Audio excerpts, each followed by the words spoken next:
তোমার আমার প্রত্যেকের মুখের ভিতরে মৌতের বর্ষি লাগাইয়া আমার মালিক বলেন কুল্লু নাফসিন যায়িকাতুল মাউত, তোদের মুখের ভিতরে বর্ষি লাগাইয়া আমি ঢিল দিয়ে দিলাম। যেদিন হায়াতের বেড়া পার করবি, আমার আজরাইল যখন তোর বাড়ির দরজায় সিটি বাজাইয়া বলবে, যত ডাক্তার কবিরাজ তোকে চেষ্টা করুক না কেন, যত ইঞ্জেকশন স্যালাইন পুশ করুক না কেন, রাখতে কিন্তু আর পারবে না। এই নাফরমান এখন দুনিয়ার দিকে তাকাইয়া দেখ, এখন তোর অবস্থান কি? সাদা তিনটা কাপড় দিয়ে তোকে প্যাঁচ দেবে, মাথার ভিতরে, মাজার ভিতরে, পায়ের ভিতরে বাঁধ দিবে। এখন কোথায় তোমার পীরগিরি, কোথায় তোমার মেম্বার চেয়ারম্যান গিরি, কোথায় তোমার এমপি গিরি, কোথায় তোমার মুফতিগিরি, কোথায় তোমার মুহাদ্দিসগিরি, কোথায় তোমার টাকার গরম, কোথায় তোমার ক্ষমতার গরম, কোথায় তোমার শিক্ষার গরম, কোথায় তোমার অট্টালিকার বাহাদুরি, কোথায় তোমার কি? এখন তাকাইয়া দেখো মাথার বান্দা, বুঝা গেল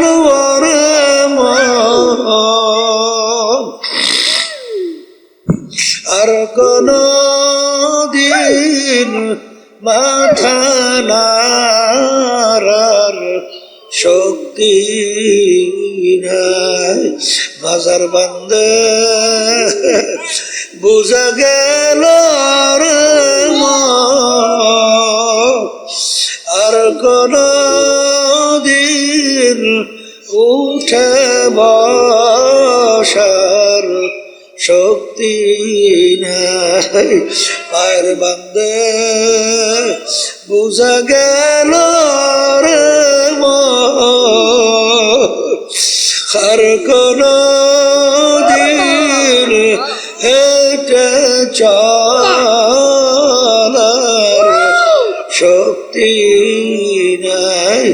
এই চোখে পানি আসতে হইলে জমিন নরম না থাকলে সেখানে ফসল হয়?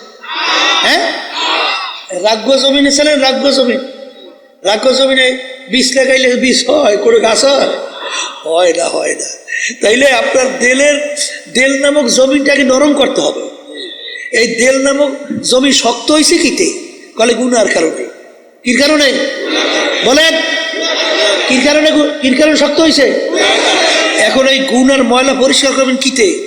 আল্লাহ রসুল সাল্লাল্লাহু আলাইহি ওয়াসাল্লাম লিকুল্লি শাইইন সাকালা ওয়া সাকালাতুল কুলুবি বিল্লাহ, আল্লাহর জিকিরের মাধ্যমে এই কলবের যে জং কালো দাগ পড়ছে, ময়লা হয়েছে, অপরিষ্কার হয়েছে, শক্ত হয়েছে, এইটা নরম করার জন্য, পরিষ্কার করার জন্য হাতিয়ার যন্ত্র হইল আল্লাহর জিকির।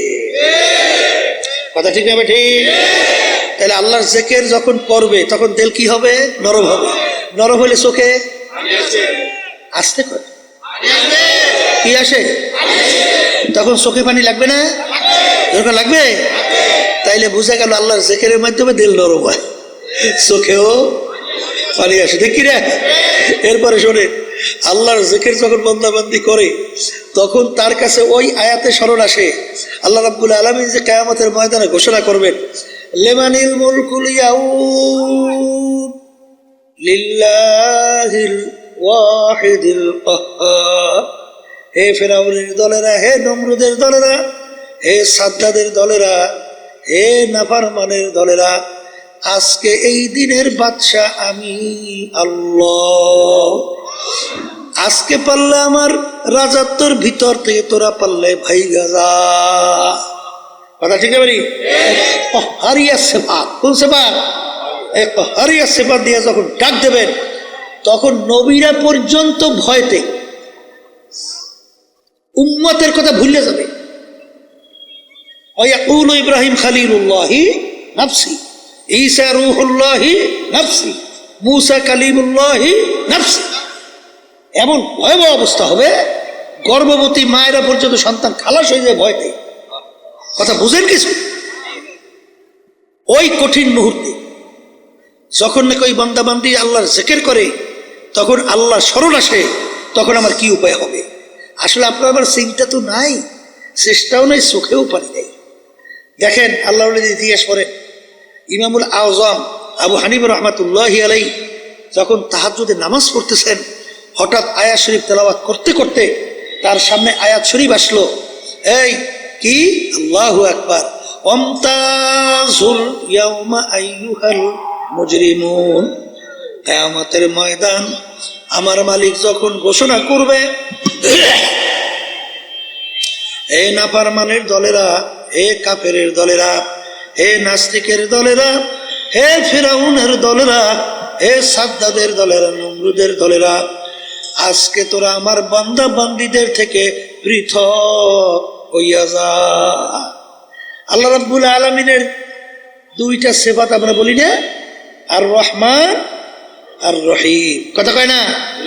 রহমান রহিম বলি না, অর্থ তো বলি সবই দয়ালু। অর্থ কি করি? দয়ালু বলি না। দুইটা দয়ালু আনলেন কেন? রহমান রহিম, যিনি রহমান তিনি রহিম, কথা ঠিক না বে ঠিক? আনলেন কেন? আল্লাহ রাব্বুল আলামিন রহমান আম শব্দ, অর্থাৎ দুনিয়ার ব্যাপারে আল্লাহ রাব্বুল আলামিন কাফেরদের ব্যাপারেও রহমান, নাস্তিকদের ব্যাপারেও রহমান, জালেমদের ব্যাপারেও রহমান, খুনিদের ব্যাপারেও রহমান। কারণ আল্লাহ রাসূল সাল্লাল্লাহু আলাইহি ওয়াসাল্লামের উপরে যখন কাফের আঘাত করছে, আল্লাহ সহ্য করতে পারে? আসতে কয় পারে? তারপর আল্লাহ কিছু বলছে? বলছে কিছু? এই যখন বৃষ্টি পড়ে, কাফেরের বাড়ির দরজায় বৃষ্টির যে পানির স্বাদ আর মোমেনের বাড়ির দরজার পানির স্বাদ ভিন্ন না? হ্যাঁ, ডিপ টিউবওয়েল বাসায় কাফেরের বাড়ির দরজায় ডিপ টিউবওয়েলের পানি আর মোমেনের বাড়ির দরজার ডিপ টিউবওয়েলের পানি একটা ভিন্ন? সবার জন্য কি রহমান? সবার জন্য কি? কিয়ামতের ময়দান আমার মালিক বলবেন, হে নাফরমানের দলেরা, আজকে আমার বান্দা বান্দীদের সঙ্গে একত্রে আর থাকতে পারবি না, আজকে তোরা পৃথক হইয়া যা, আজকে পৃথক হইয়া যা। এই আয়াত যখন আসলেন, ইমামুল আজম আবু হানিফা রহমাতুল্লাহ আলাইহি তার ভিতরে এমন ভয় এসে গেল, হে আমার দয়ার মালিক,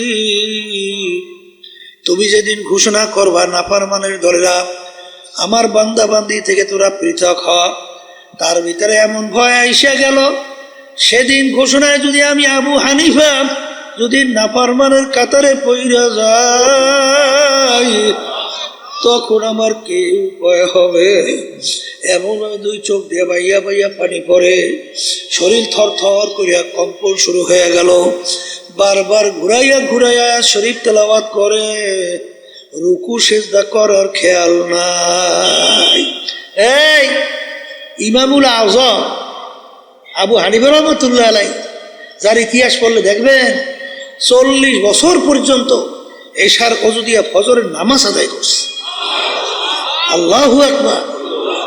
এই দুনিয়া থাকা অবস্থায় আল্লাহর সঙ্গে 99 বারের মতো স্বপ্নযোগে সাক্ষাৎ হয়েছে। কি বলছে? যার উপাধি ছিল জমানার আবু হানিফা, জমানার আবু হানিফা যার উপাধি ছিল, সেও ভয়তে কান্দে আর বলে, মালিক আমি যদি নাফরমানের কাতারে পড়ি আমার কি অবস্থা? কি বুঝলে? তাহলে এই স্মরণ আসতে হইলে, এই অনুভূতি আসতে হইলে আল্লাহর জিকির বেশি করা লাগে না? আসতে কয়, জোরে বলে লাগবে কি লাগবে না? এই যে আমার বাজানদেরকে বলবো, এই যে শোনেন তরিকা, পীর মুরিদি, এই যে চরমনাই তরিকার নাম কি? চিশতিয়া সাবিরিয়া তরিকা। এই তরিকার কাজটা কি?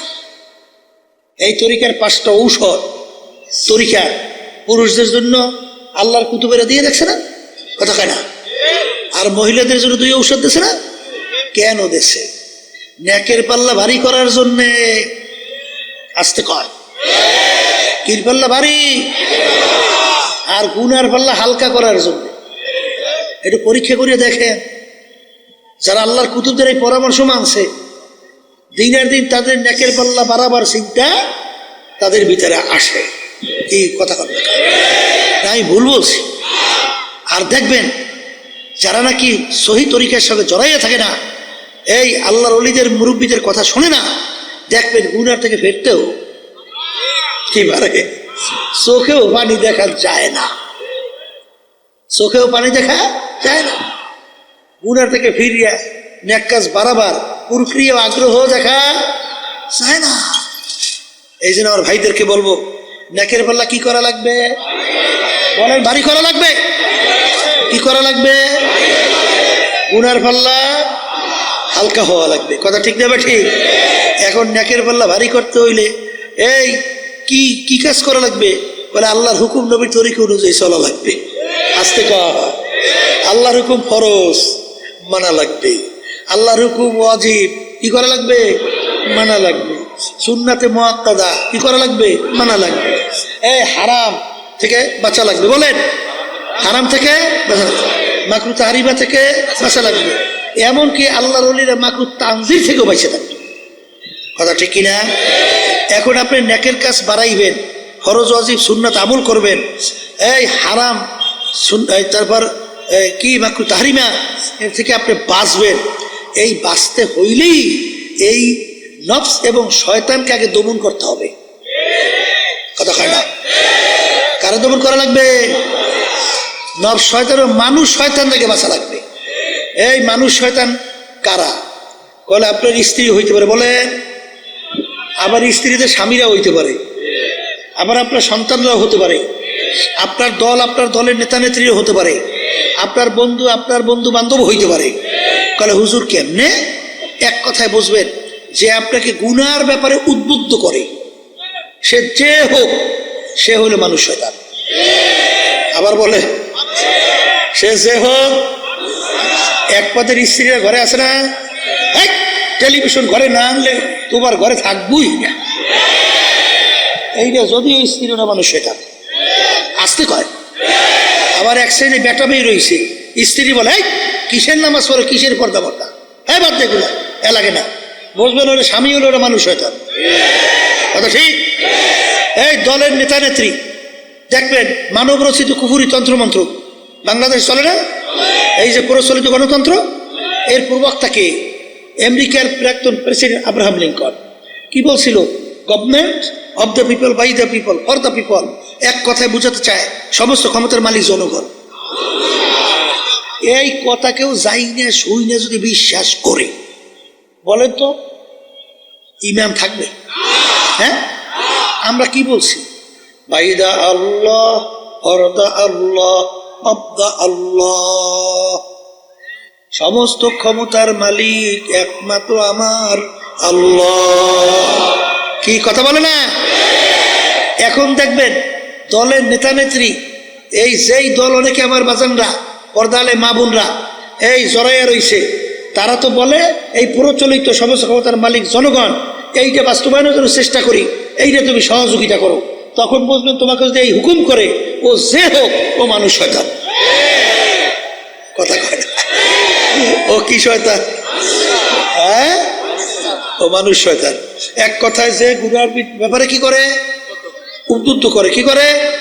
সে যে হোক কি এখন মানুষ শয়তান কিন্তু আল্লাহর জিকিরে যায় না, নামাজে যায় না, এই তাসবিহ নিয়ে জিকির করলে, দান সদকা করলে যায় না।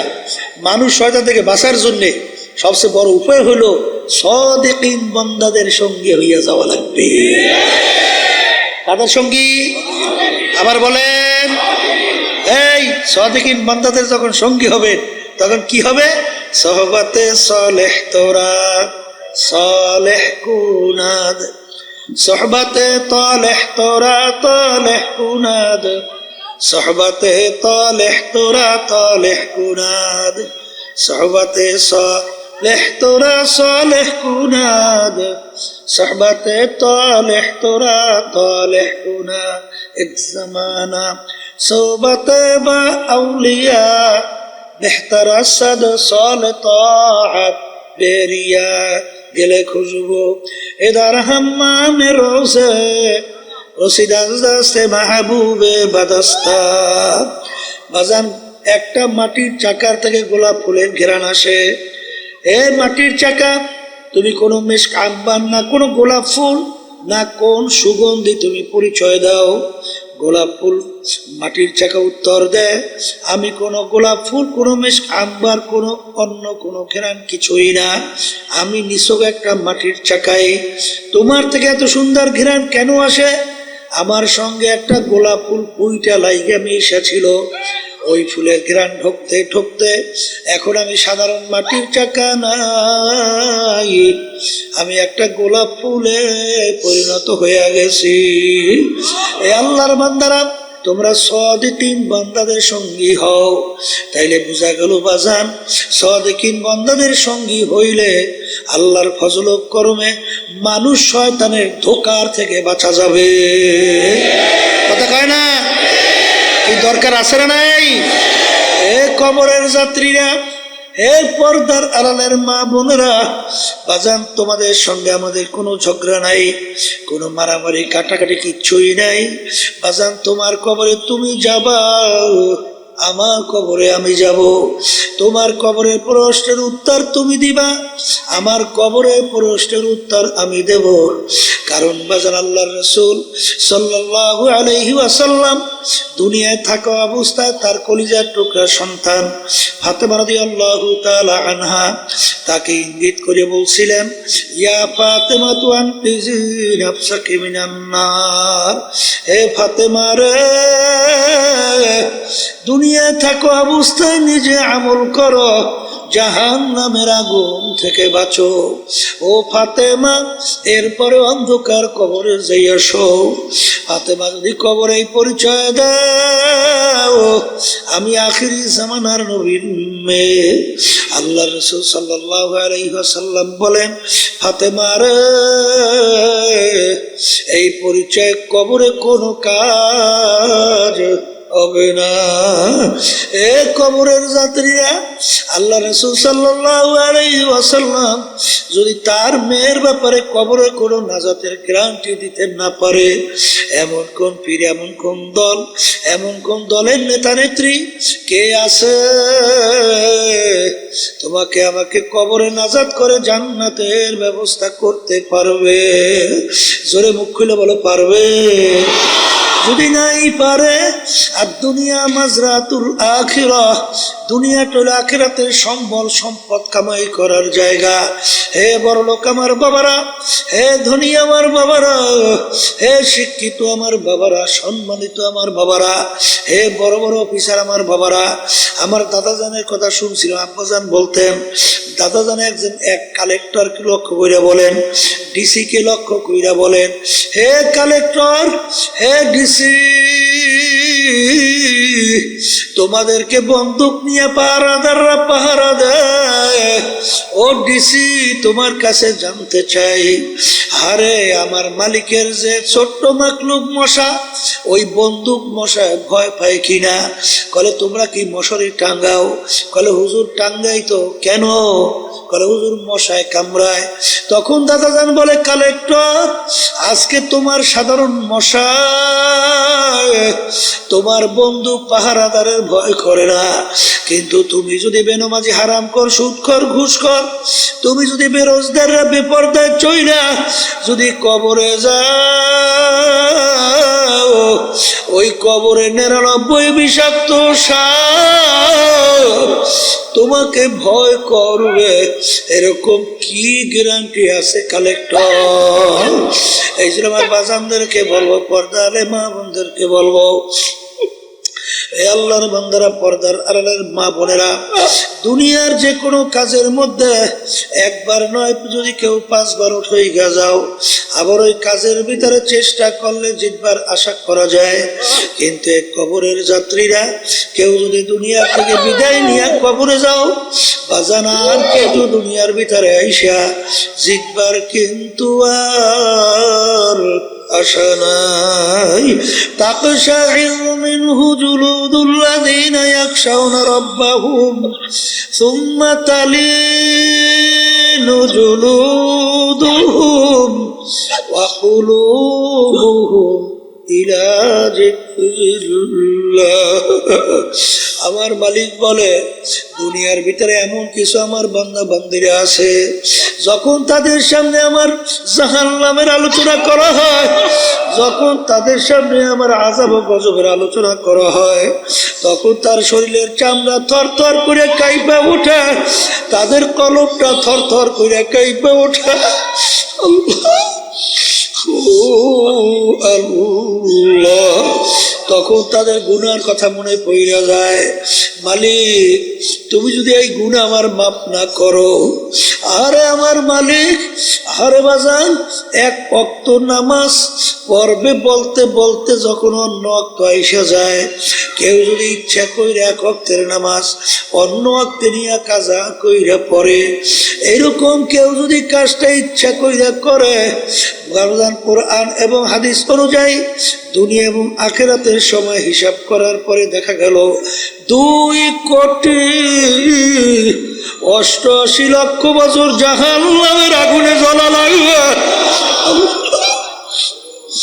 আল্লাহ, আপনি আমাকে আমাদের সবাইকে মাফ করে দিয়ে। মাঝে যারা ঈমান আনছে, যারা আল্লাহকে বিশ্বাস করে, যারা পরকালকে বিশ্বাস করে, জীবন থাকতে হুঁশ থাকতে এক ওয়াক্ত নামাজ ছাড়তে পারবে? জোরে বলো, পারবে? কিন্তু বাজান, ভালো করে মনকে বুঝাও বাজান, কিছুদিন পরেই রমজান মাসের রোজা আসতে আছে। কেউ যদি ইচ্ছা করে একটা রোজা ছাইরা দাও, বাজার কোরআন এবং হাদিস অনুযায়ী দুনিয়া বা আখিরাতের সময় হিসাব করার পরে দেখা গেল একটা রোজার অপরাধের কারণে 70,000 বছর জাহান্নামের আগুনের ভিতরে জ্বলতে হবে। আল্লাহ, আপনি আমাকে আমাদের সবাইকে মাফ কইরা দিয়ে। বাজার মন চাইলে মিথ্যা কথা বলো, কিন্তু একটা মিথ্যা কথা যদি কেউ ইচ্ছা কইরা বলো, একটা কবিরা গুনাহ অর্থ 7,000 বছর জাহান্নামের আগুনে জ্বলতে হবে। কেউ যদি অন্যায়ভাবে একটা লোককে হত্যা করো, আবাদুল আবাদ জাহান্নামের হুকুম হইয়া যাবে, কোনদিন জাহান্নাম থেকে পাপ মাপ পাবে না। এই জন্য আমার বাজানদেরকে বলো, কেউ ঘুষ সুদ খাইয়া বাজান সরকারি দলের সঙ্গে জড়াইয়া টেন্ডারবাজি চাঁদাবাজি কইরা বিভিন্ন কায়দায় সম্পদ গুছাইয়া বাজান আরে বিল্ডিং একটা পর একটা তৈরি করলো, আরে সরকারি ক্ষমতায় অফিসার থাইকা ঘুষ সুদ খাইয়া বিরাট অট্টালিকা তৈরি, সম্পদের পাহাড় গড়লো। আল্লাহ রাসূল সাল্লাল্লাহু আলাইহি ওয়াসাল্লাম বলেন, যে হারাম মালের দ্বারা রক্ত এবং গোশত তৈরি হবে তার জায়গা জাহান্নাম, সারা হবে না। এই জন্য বাজান আল্লাহর ওলিদের ইতিহাস পড়লে দেখবা, হুঁশ থাকতে জীবন থাকতে বাজান একটা হারাম তো দূরের কথা, মাকরুহ তাহরিমার কাছেও গুনার কাছে যাইতেন না। কারণ কি, তাদের ঈমান ওইভাবে মজবুত ছিল। এ কবরের যাত্রীরা, এ পর্দার আড়ালের মা বোনেরা, বাজার আমি বলি নাই, কোনো পীর বলে নাই, কোন মুফতি মুহাদ্দিস বলে নাই, আল্লাহ এবং আল্লাহর রাসূল বলছে, আমি শুনাই যাইতে আছি, উলামায়ে কেরাম শোনায়। আল্লাহর হাবিব বলেন, আল কবরু রাউযাতুম মিন রিয়াজিল জান্নাহ আও হুফরাতুম মিন হুফারিন নার। আল্লাহর হাবিব বলেন, আমার উম্মতেরা, এ আমার সাহাবারা, এই যে কবর দেখো, এই কবর কিন্তু আসল কবর না। কোন কোন আল্লাহর বান্দা বান্দির জন্য হারে কবরটা একটা বেহেশতের বাগান হইয়া যাবে। আল্লাহ আপনি আমার জন্য, আমাদের সবার জন্য কবুল করে নেন। আল্লাহ রাসূল বলেন, ও আমার উম্মতেরা, কোন কোন নাফরমানের কবরের মধ্যে জাহান্নামের আগুন এসে ভইরা যাবে। আল্লাহ আপনি আমাকে আমাদের সবাইকে মাফ কইরা দিয়েন। আল্লাহর হাবিব বলেন, ও আমার উম্মতেরা, কোন কোন নাফরমানের কবরের মধ্যে 99 তিননিনান লাউ নুফিকা ফিল আরদি মা আনবাতাত খাদরা। কোন কোন নাফরমানের কবরের মধ্যে একটা না, দুইটা না, 99টা বিষাক্ত সাপ জমা হইয়া যাবে। কিয়ামত পর্যন্ত নাফরমানকে পেঁচাইয়া পেঁচাইয়া ঠোকরাইতে থাকবে। ওই সাপ কেমন বিষধর সাপ হবে। আল্লাহর হাবিব বলেন, দুনিয়ার দিকে মুখ কইরা ফুক দিলে কোনো গাছপালা মাথা জাগাতে পারতো না, এত বিষদার সাপ নাফরমানকে পেঁচাইয়া পেঁচাইয়া ঠোকরাইবে। আরে বাজার আমি বলি নাই, আল্লাহ রাসূল বলছেন, শোনায় রাখি, কে মানবার তা জানি না। এই যে আমার বাজানদেরকে বলবো, পর্দারে মা বোনদেরকে বলবো, নেকের পাল্লা ভারী করো, গুনার পাল্লা হালকা করো। আর নেকের পাল্লা ভারী করার জন্য শত্রু থেকে বাঁচা লাগবে। জিন শয়তান, মানুষ শয়তান, নফসে আম্মারা শয়তান। নফসে আম্মারা শয়তান থেকে কিভাবে বাঁচবা? বাজান, আল্লাহ রসুল বলে, রজানা মিন জিহাদিল আসগরি ইলা জিহাদিল আকবার।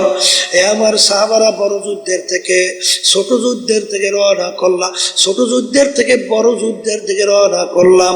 সাহাবায়ে কেরাম বলেন, আল্লাহ রসুল, এর চেয়ে আবার বড় যুদ্ধ কোনটা? আল্লাহ রসুল সাল্লাল্লাহু আলাইহি ওয়াসাল্লাম বলে, নফস আম্মারার সঙ্গে জিহাদ করা এর চেয়ে বড় যুদ্ধ। অত সহজ মনে করলে হবে না, বড় কঠিন। এই জন্য আল্লামা সিস্তি রহমাতুল্লাহ আলাইহি, আল্লাহু আকবার, আল্লাহু আকবার। বাজান, আল্লাহ আল্লাহ।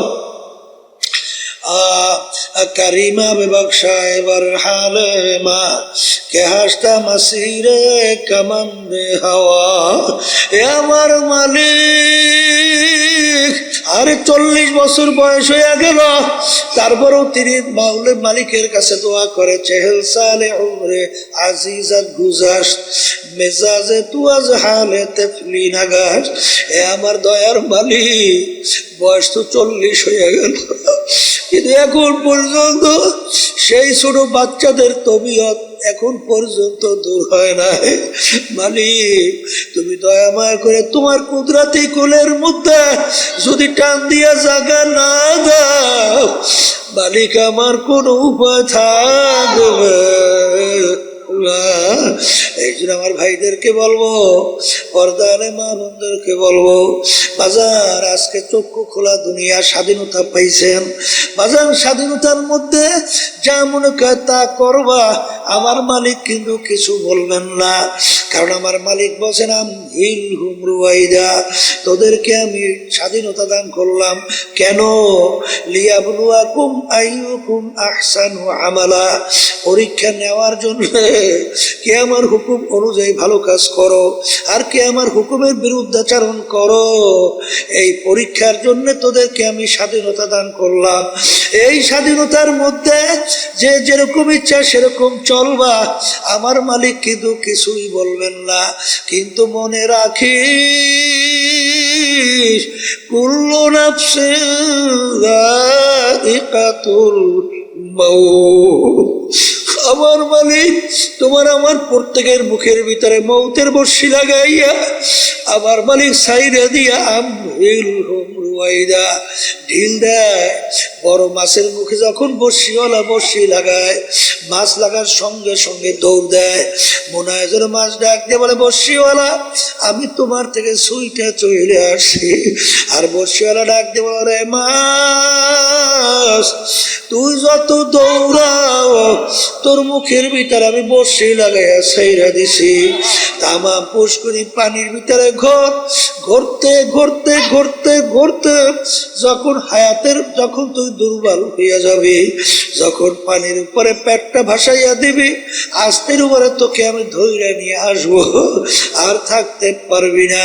ঠিক বাজার আজকে খোলা দুনিয়ায়, স্বাধীনতার দুনিয়ায়, আজকে টাকার গরমে, ক্ষমতার গরমে, শিক্ষার গরমে, আল্লাহু আকবার, সম্মানের গরমে, দলের নেতা নেত্রীর গরমে ধরাকে সরাগে যারা মনে করো না, আমার মালিক বলেন, কুল্লু নাফসিন যায়িকাতুল মাউত, তোদের মুখের ভিতরে বর্ষি লাগাই আমি ঢিল দিয়ে দিলাম। যেদিন হায়াতের বেড়া পার করবি, আমার আজরাইল যখন তোর বাড়ির দরজায় সিটি বাজাইয়া বলবে,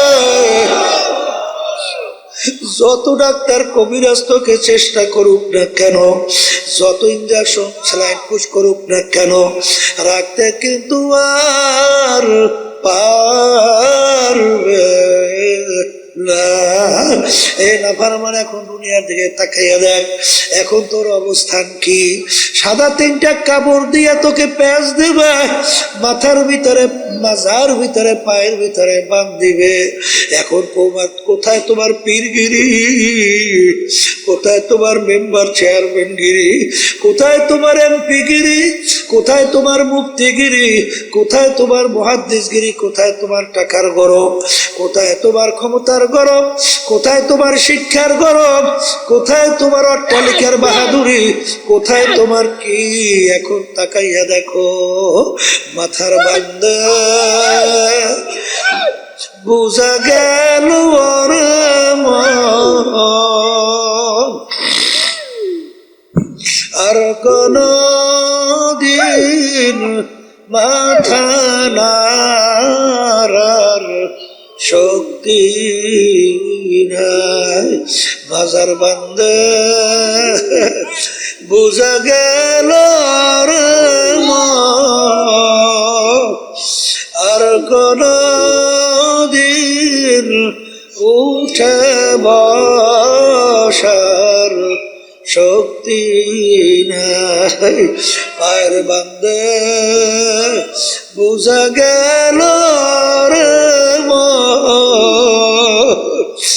আর কোন